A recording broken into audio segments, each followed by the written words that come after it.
isu NCA atau Nature Conservation Agreement ini adalah satu-satunya program baru sejajar dengan keperluan hidup manusia dan juga dunia, untuk memastikan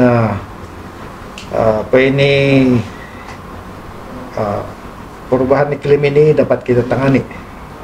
Sekarang dunia semakin panas, dan bila dia panas semakin banyak kebakaran sini sana. Bila dia panas, level water level ataupun paras air laut itu kan naik, karena itu ice snow di North Pole, South Pole itu akan cair.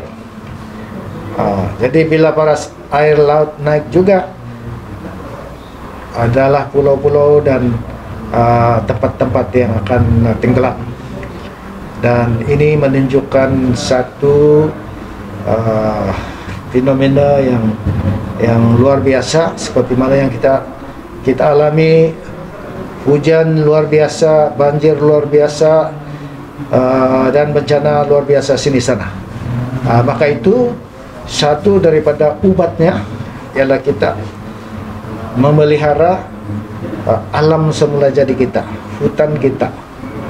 Dan bila mana kita memelihara hutan kita, alam semula jadi, kita akan memulihkan kerusakan alam sekitar kita, memulihkan sungai-sungai kita, tumbuh-tumbuhan kita, hidupan liar kita, dan kebanjiran, kilat itu dan luar biasa itu akan berkurangan, dan kerusakan juga akan berkurangan. Tetapi selain daripada itu, kita akan dapat hasil yang lebih tinggi, lebih lumayan daripada kita rusakkan dan potongkan kayu balak kita. Sebagai contoh, kalau sekarang kita ada 4 juta hektar hutan, tapi hasilnya hanya 110 juta setahun. Tahun ini, kalau kita memeliharakan, conserve separuh daripada 4 juta hektar, yaitu 2 juta hektar saja, kita akan menghasilkan di antara 5 hingga 8 bilion, bukan juta. Dan ini adalah baik untuk kita, sebab kita tidak mempunyai banyak hasil untuk pembangunan kita, dan kita belum lagi berjaya untuk mendapatkan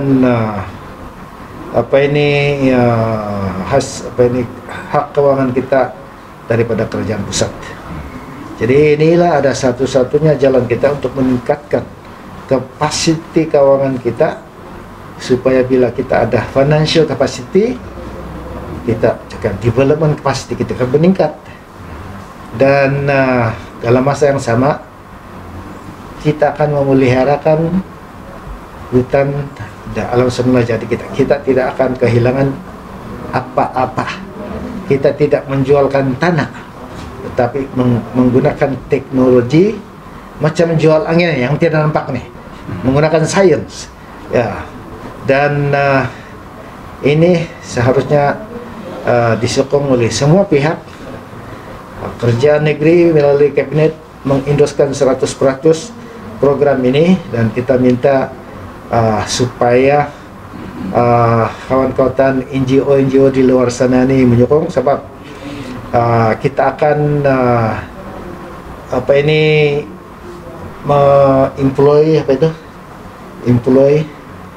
memberi peluang pekerjaan kepada 3.000 hingga 5.000 forest ranger yang akan dilatihkan, bukan saja yang conventional forest punya training, tetapi dengan teknologi, penggunaan teknologi yang baru.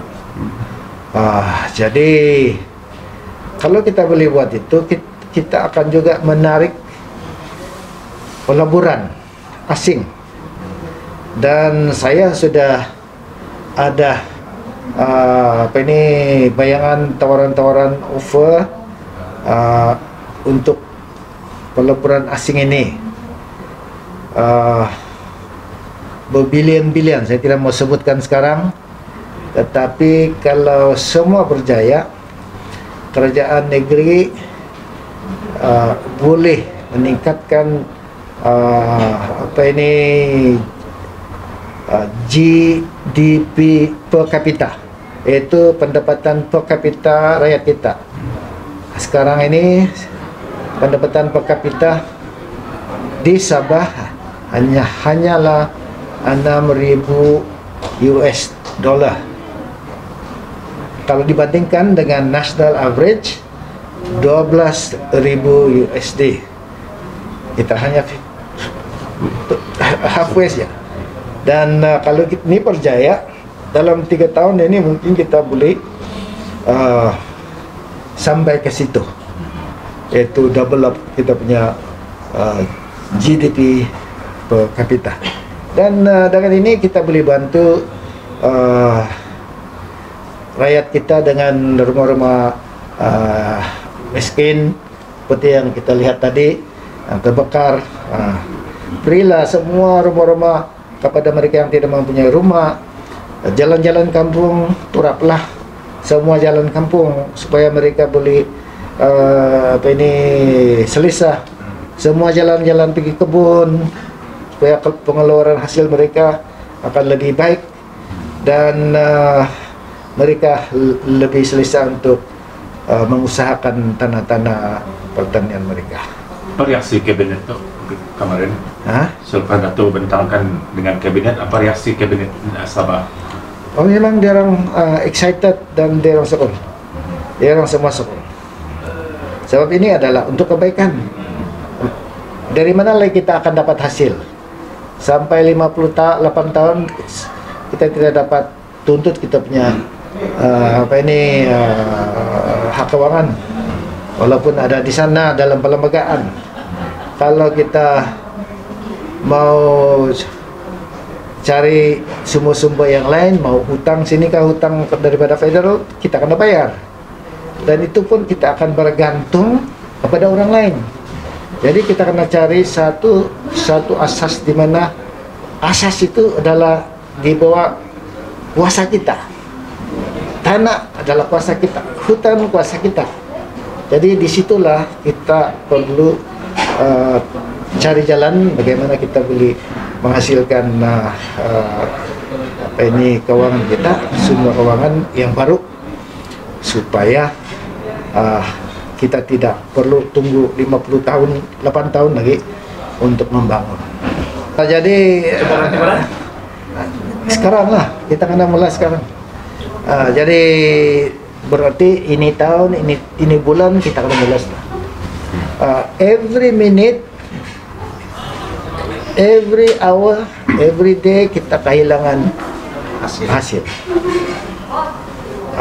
Jadi bayangkan kalau dalam 1 tahun, sekarang harga karbon bukan lagi 20 ringgit, sudah naik 50 ringgit sudah. Berarti kalau dulu kita kira 1 hektar 400 USD, sekarang sudah 1.000.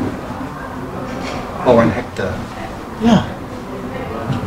Sebab dianggarkan 20 tan dalam 1 hektar.